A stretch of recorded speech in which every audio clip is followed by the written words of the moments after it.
Guys mummy जेवण बनवते काळोखात. कसं बनवणार? मेणबत्तीवर.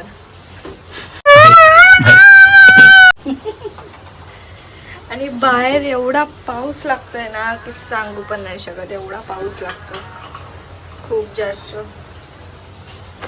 आता कधी येईल लाईट काय माहिती. डाळ, आमच्या घरी 2 डाळी बनतात. पप्पांसाठी वेगळी.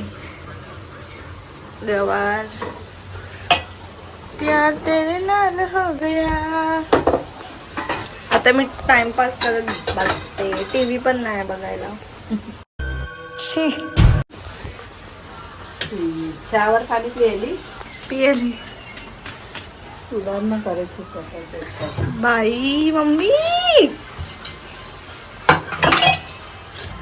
बाई काय हा प्रकार आठवला मला.